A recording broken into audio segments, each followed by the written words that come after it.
اعوذ باللہ من الشیطان الرجیم بسم اللہ الرحمن الرحیم۔ امید کرتا ہوں کہ تمام ویورز تمام اس چینل کو دیکھنے والے خیریت سے ہوں گے۔ تو میں امید کرتا ہوں کہ پہلی جو ویڈیو آپ کے لیے بنائی تھی وضو کے فرائض اور وضو کی جس میں تعریف بتائی گئی ہے وہ انشاءاللہ آپ کو اچھی لگی ہوگی۔ تو آج کی اس ویڈیو میں ہم آپ کے لیے لے کر آئے ہیں وضو کا طریقہ کار، وضو کا صحیح اور سنت طریقہ کیا ہے، اور وضو کون سی جگہ پر بیٹھ کر کرنا چاہیے، وضو کے شروع میں نیت کرنا کیسا ہے، اور ہم آپ کو بتائیں گے کہ کون سی موسٹلی ہم کی غلطیاں ہوتی ہیں جو ہم کر کے ہمارا صحیح وضو نہیں ہوتا، انہیں پر آپ کو بتایا جائے گا۔ آئیے چلتے ہیں وضو کے طریقے کی طرف۔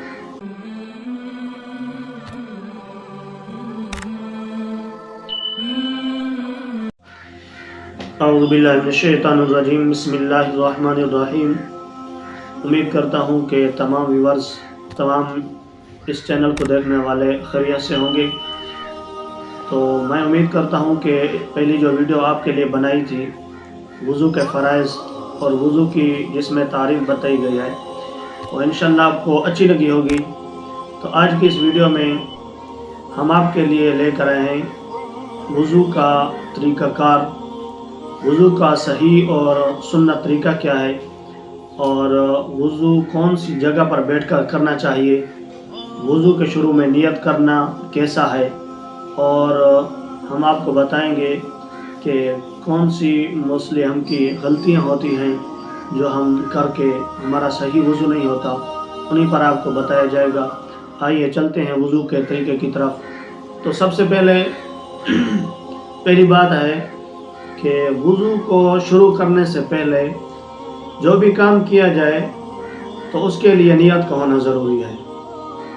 تو وضو کے لیے نیت کرنی چاہیے، کیونکہ یہ ایک نیت کرنا سنت طریقہ ہے۔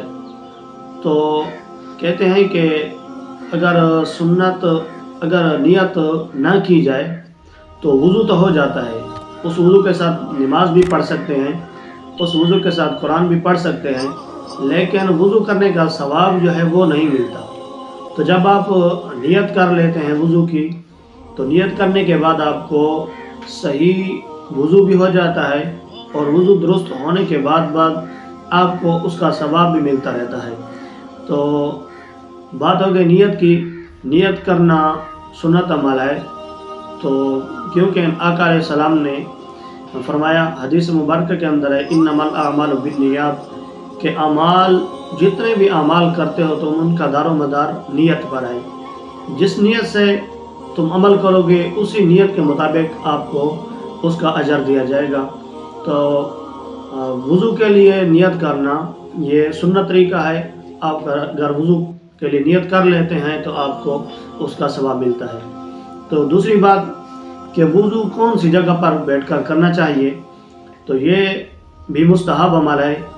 علماء لکھتے ہیں کہ وضو اونچی جگہ پر بیٹھ کر وضو کرنا چاہیے، اور اس وضو کے کرتے وقت بندے کا منہ جو ہے وہ کعبۃ اللہ شریف کی طرف ہونا چاہیے۔ جب وضو کر رہے ہوں تو اس وقت آپ کا چہرہ، آپ کا منہ کعبۃ اللہ شریف کی طرف ہو اور آپ اونچی جگہ پر بیٹھے ہوں۔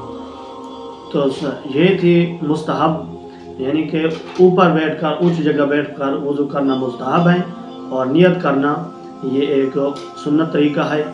تو اب وضو شروع کرتے ہیں۔ وضو کرنا کس طرح ہے، تو یہ بھی وضو کے ساتھ ملی ہوئی چیزیں تھیں، انہیں کے ریلیٹڈ تھی۔ تو اب بتاتے ہیں کہ سب سے پہلے آپ نے کیا کرنا ہے۔ تو وضو شروع آپ نے کرنے سے پہلے نیت کرنی ہے، اونچی جگہ پر بیٹھنا ہے۔ نیت کرنے کے بعد آپ نے سب سے پہلے پڑھنا ہے بسم اللہ والحمدللہ۔ تو اس کے پڑھنے سے آقا کریم علیہ السلام نے فرمایا کہ جو بندہ وضو کرنے سے پہلے بسم اللہ والحمدللہ پڑھ لیتا ہے تو جب تک وہ باوضو رہتا ہے، اس کے باوضو رہنے تک فرشتے اس کی نیکیاں لکھتے رہتے ہیں، اس کو نیکیاں ہی نیکیاں ملتی رہتی ہیں، اس کو باوضو ہونے کی وجہ سے اور ان الفاظ کے پڑھنے کی وجہ سے۔ تو یہ الفاظ جب پڑھ لیے، ان کے بعد آپ نے کیا کرنا ہے، آپ نے سب سے پہلے ان تینوں کاموں کے بعد اونچی جگہ بیٹھنے کے بعد کعبۃ اللہ شریف کی طرف منہ کرنے کے بعد نیت کرنے کے بعد بسم اللہ والحمدللہ اس کے پڑھنے کے بعد آپ نے سب سے پہلے جو کام کرنا ہے وہ اپنے ہاتھوں کو اپنے پونچھوں تک دھو لینا ہے، اتنے تک دھو لینا ہے۔ سب سے پہلے کونیوں تک نہیں دھونا، کچھ لوگ ہوتے ہیں کونیوں تک دھو لیتے ہیں، نہیں، سب سے پہلے اپنے ہاتھوں کو پونچھوں تک، یہ پونچھے ہوتے ہیں، ان پونچھوں تک آپ نے اپنے دونوں ہاتھوں کو 3 مرتبہ دھو لینا ہے۔ ان کے دھونے کے بعد آپ نے ان کو دھونا کس طریقے سے، ان کا طریقہ کار کیا ہے، 3 مرتبہ دھوئیں اور آپ اپنی انگلیوں کا خلل کر لیں۔ خلل کا طریقہ کار کیا ہوتا ہے؟ خلل کا طریقہ کار یہ ہوتا ہے کہ ان ہاتھوں کی انگلیوں کو ادھر لے کر آئیں گے ان کے درمیان میں، اور اس ہاتھ کی انگلیوں کو اس ہاتھ کے درمیان میں سے خلل کریں گے تو یہ درمیان والی جو خشک جگہ ہوگی یہ خشک نہیں رہے گی۔ تو یہ تھا طریقہ ہاتھ دھونے کا۔ سب سے پہلے ہاتھ دھو لیں، اس کے بعد آپ نے مسواک کرنا ہے۔ تو کچھ لوگ ہوتے ہیں جو وضو کرنے سے پہلے، ہاتھ دھونے سے پہلے مسواک شروع کر دیتے ہیں، یہ درست طریقہ نہیں ہے۔ تو درست طریقہ کیا ہے؟ پہلے 3 بار ہاتھ دھو لیں، ہاتھ دھونے کے بعد آپ نے مسواک کرنا ہے۔ مسواک کا طریقہ کار کیا ہے؟ سنت طریقہ کیا ہے؟ سب سے پہلے آپ نے مسواک لینا ہے، اس کو دھو لینا ہے۔ دھونے کے بعد آپ نے اس مسواک کو 3 بار اوپر کی طرف اور 3 بار نیچے کی طرف اور 3 بار دائیں طرف اور 3 بار بائیں طرف مارنا ہے۔ تو ہر بار آپ نے اس مسواک کو دھو لینا ہے۔ تو یہ بھی سنت طریقہ ہے۔ مسواک کرنے کے بعد آپ نے 3 بار کلی کرنی ہے۔ کلی اس طرح کریں کہ تاکہ آپ کے جتنے منہ کے جتنے اندر حصے ہیں سارے کے سارے تر ہو جائیں۔ اور اگر وضو کرتے وقت آپ کو روزہ نہیں ہے تو آپ غرارے بھی کر سکتے ہیں۔ اب غرارے کر لیں تو یہ بہتر طریقہ ہوتا ہے۔ تو اگلی سٹیپ جو ہے، اگلا منہ میں پانی ڈالنے کے بعد آپ نے اپنے ناک میں پانی ڈالنا ہے۔ منہ میں 3 بار پانی ڈالنے کے بعد آپ نے ناک میں پانی ڈالنا ہے۔ کہاں تک پانی ڈالنا ہے؟ جو نرم جگہ ہے ناک کی اتنے تک آپ نے اپنے ناک میں 3 مرتبہ پانی ڈال لینا ہے۔ اور آپ نے اس انگلی کے ساتھ بائیں ہاتھ کی اس انگلی کے ساتھ آپ نے اپنے ناک کو صاف کرنا ہوتا ہے۔ یہ سنت طریقہ ہے۔ تو آپ نے 3 بار پانی ڈال کر انگلی کے ساتھ صاف کر لینا ہے۔ تو اس کے بعد آپ نے وضو کرتے وقت آپ نے اپنے چہرے کو دھونا ہے۔ ہاتھ بھی دھو لیے، مسواک بھی کر لیا، آپ نے اپنے منہ میں پانی بھی ڈال لیا، کلیاں بھی کر لیں، پھر آپ نے مسواک بھی کر لیا، اس کے بعد آپ نے ناک میں پانی ڈال لیا۔ اگلا آپ نے اپنے چہرے کو دھو لینا ہے۔ چہرے کو اس طرح دھوئیں، پچھلی ویڈیو میں آپ کو میں نے بتایا تھا کہ آپ نے چہرہ کس طرح دھونا ہے۔ چہرہ ایک فرض ہے، اس کا دھونا فرض ہے وضو کے اندر۔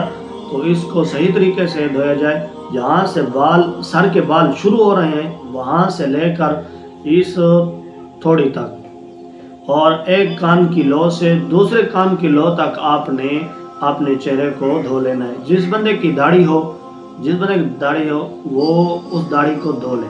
جس کی داڑھی پتلی ہے، یعنی کہ جس کی گھنی داڑھی نہیں ہے، گھنی داڑھی والے اپنی داڑھی کا خلل کر لیں۔ خلل کا طریقہ کار کیا ہوتا ہے؟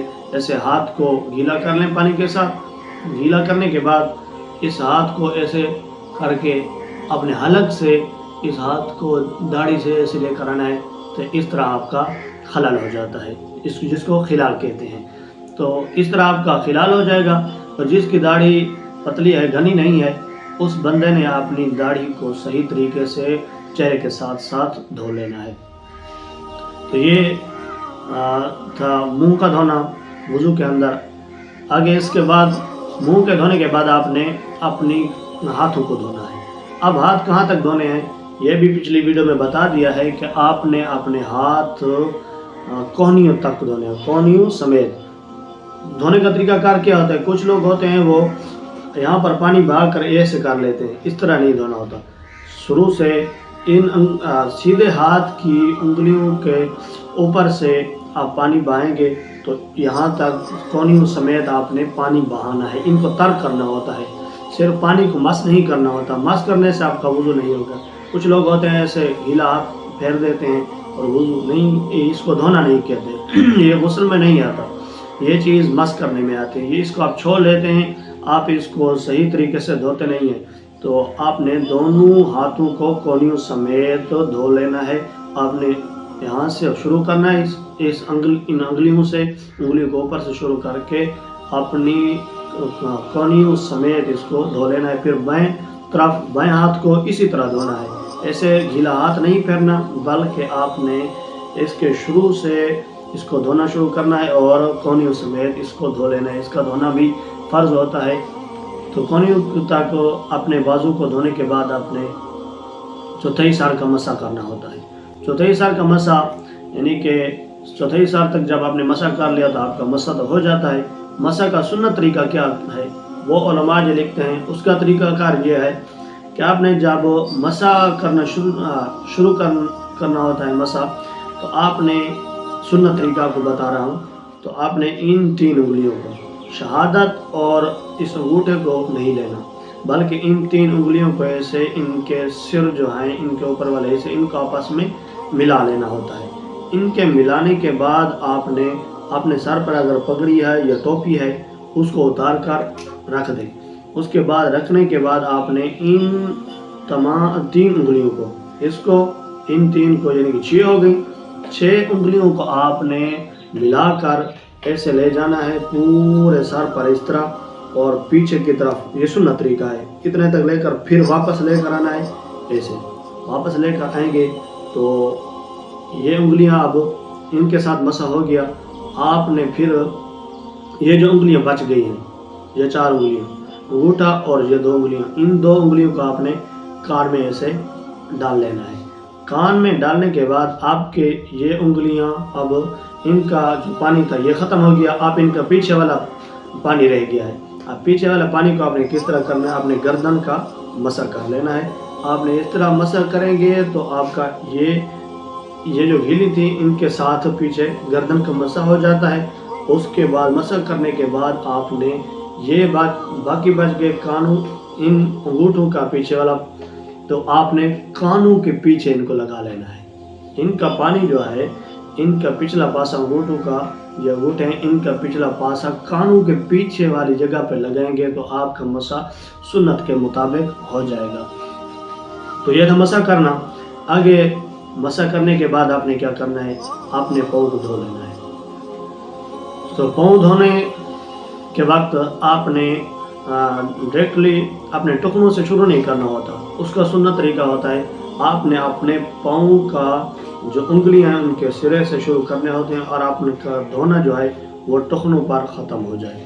تو یہ وضو کا سنت طریقہ تھا، دونوں پاؤں کو ٹخنوں سمیت دھو لینا ہے، اور دھونے کے بعد آپ کا وضو بالکل ہی مکمل ہو جاتا ہے۔ اس میں جو لوگ مسئلے پڑھتے رہتے ہیں، کچھ چیزیں پڑھتے ہیں بیسیکلی، یعنی کچھ کلمہ شریف پڑھ رہے ہوتے ہیں، کچھ پڑھ رہے ہوتے ہیں، تو ان کا پڑھنا کوئی فرض واجب نہیں ہوتا۔ آپ کو بتایا کہ شروع میں صرف آپ نے بسم اللہ والحمدللہ پڑھ لینا ہے، اس کے پڑھنے سے اس کا فائدہ بھی بتا دیا ہے۔ تو اب جب وضو کر لیا اس کے بعد کیا چیز پڑھنی ہے، اس کے بعد پڑھنا ہے آپ نے اشہد ان لا الہ الا اللہ وحدہ لا شریک لہ واشہد ان محمدا عبدہ ورسولہ۔ اس طرح آپ نے وضو کرنے کے بعد اس کو پڑھ لینا ہوتا ہے۔